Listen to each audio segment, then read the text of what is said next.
Olá! Hoje a gente vai mergulhar numa pergunta que, cedo ou tarde, todo mundo se faz. O que significa de verdade viver uma vida plena? Vamos dar uma olhada numa perspectiva espiritual bem antiga, mas que, olha, continua super desafiadora e relevante até hoje. Pois é, essa é a pergunta de 1 milhão, né? Viver ao máximo é correr atrás de todos os prazeres? É ter liberdade total para fazer o que der na telha?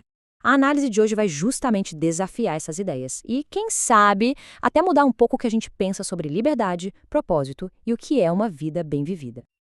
Então, para começar, vamos examinar essa ideia tão comum de que vida plena é igual a liberdade sem nenhuma restrição.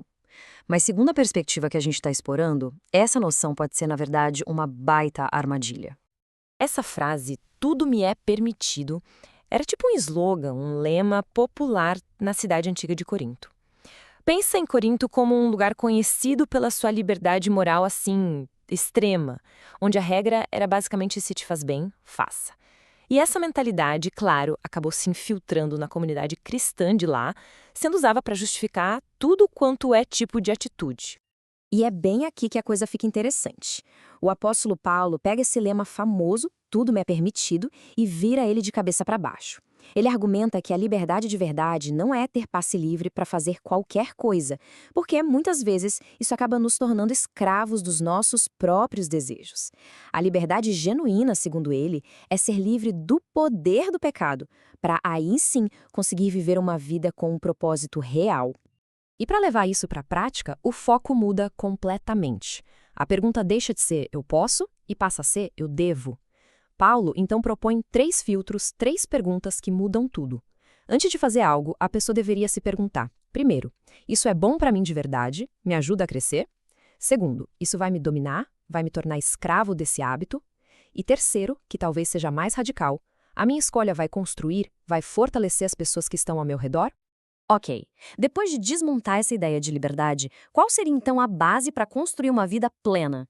O Evangelho de João nos dá um fundamento bem sólido. Vamos ver como ele funciona. Essa é, sem dúvida, uma das declarações mais diretas e centrais de todo o cristianismo. Segundo o que está escrito, Jesus não se apresenta como um caminho entre vários outros, mas como a própria personificação do caminho, da verdade e da vida. Essa afirmação é a âncora para todo o resto que a gente vai ver. Vamos quebrar isso em partes para entender melhor. O caminho, no grego odos, não é uma trilha qualquer que a gente pega. A palavra se refere a uma jornada com um destino claro, bem definido. Ou seja, uma vida plena não é vivida à toa, sem rumo, mas sim com uma direção e um propósito que vão muito além do dia a dia. Depois vem a verdade, ou aletheia em grego. Isso vai muito além de ter um monte de fatos corretos na cabeça. Significa a realidade fundamental, aquilo que é autêntico, que é permanente. A proposta é que, ao se alinhar com essa verdade, a pessoa se liberta do auto-engano, das máscaras e das ilusões que nos prendem. E por último, a vida. A palavra grega usada aqui é zoe, que é bem diferente de bios, de onde vem a nossa palavra biologia. Bios é a vida biológica, o fato de o coração estar batendo.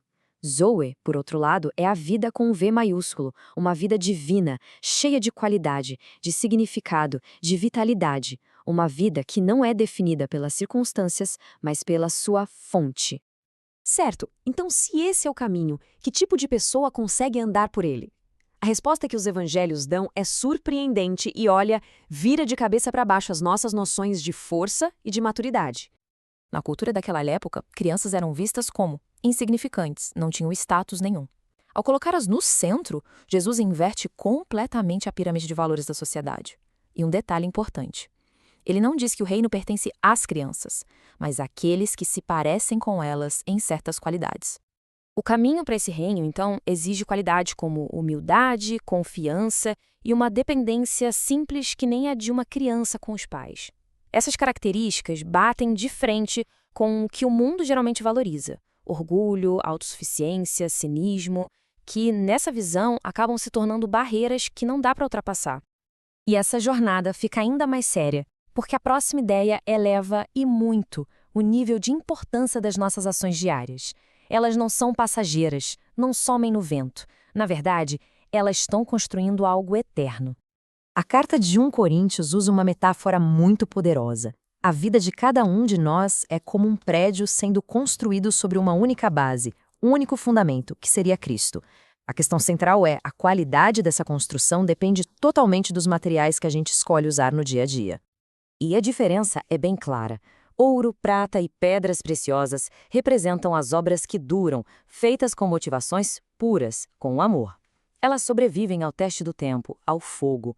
Por outro lado, madeira, feno e palha simbolizam as obras superficiais, feitas por orgulho, egoísmo ou para impressionar os outros. São materiais que pegam fogo fácil, que não resistem a nada.